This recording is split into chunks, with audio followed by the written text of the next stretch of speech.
بسم اللہ الرحمن الرحیم حامدا و مصلیا۔ سامعین گرامی قدر،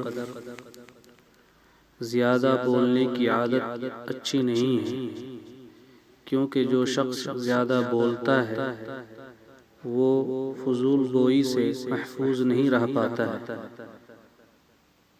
اور اللہ کے یہاں بیہودہ گوئی پر بھی پکڑ ہوتی ہے۔ لہذا بہتری اسی میں ہے کہ آدمی ضروری بات ہی کرے، ہر وقت بولتا ہی نہ رہے۔ بولنے کے لیے اللہ نے ایک زبان دی ہے اور سننے کے لیے دو کان دیے ہیں۔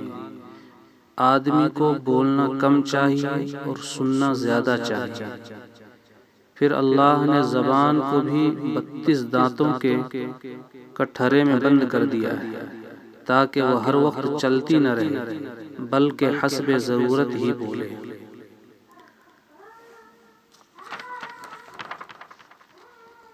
حضرت بلال بن حارث مزنی رضی اللہ تعالی عنہ ارشاد فرماتے ہیں کہ میں نے نبی کریم صلی اللہ علیہ وسلم کو فرماتے ہوئے سنا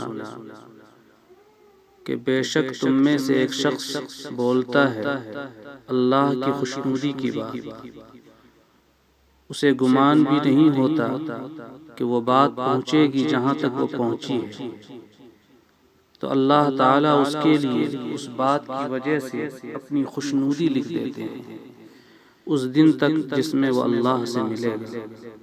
اور بے شک تم میں سے ایک شخص بولتا ہے اللہ کو ناراض کرنے والی بات، اسے وہم و گمان بھی نہیں ہوتا کہ وہ بات پہنچے گی جہاں تک وہ پہنچی ہے، بس اللہ تعالیٰ اس کے لیے اپنی ناراضگی لکھ دیتے ہیں اس بات کی وجہ سے اس دن تک کے لیے جس میں وہ اللہ سے ملاقات کرے گا۔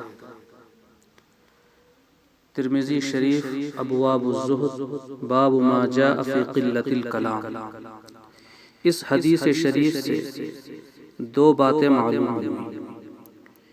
ایک تو یہ کہ ہر اچھی بات آدمی کو بولنی چاہیے، خواہ وہ معمولی ہی کیوں نہ ہو سکتا ہے اللہ کو وہ بات پسند آ جائے اور اس کے اجر کے طور پر اللہ تبارک و تعالی دنیا سے لے کر آخرت تک اپنی خوشنودی تجویز فرمائے۔ اللہ کے رحم و کرم سے کوئی بعید نہیں۔ دوسری بات یہ معلوم ہوئی کہ بری بات کبھی منہ سے نہیں نکالنی چاہیے، خواہ وہ معمولی ہی کیوں نہ ہو، کیونکہ معمولی باتوں کا بھیانک انجام سامنے آئے گا۔ اللہ تعالیٰ اس بندے سے دنیا سے لے کر آخرت تک ناراض ہو جائیں گے، اور ایسی بری باتوں سے بچنا اسی وقت ممکن ہے جب آدمی کم بولنے کی عادت ڈالے، حسب ضرورت ہی گفتگو کرے تاکہ آدمی لغزشوں سے محفوظ رہے۔ اللہ تبارک و تعالی اپنے فضل و کرم سے غلط بات زبان سے نکالنے سے محفوظ رکھے اور اچھی بات بولنے کی توفیق عنایت کرے۔ وآخر دعوانا الحمد للہ رب العالمین۔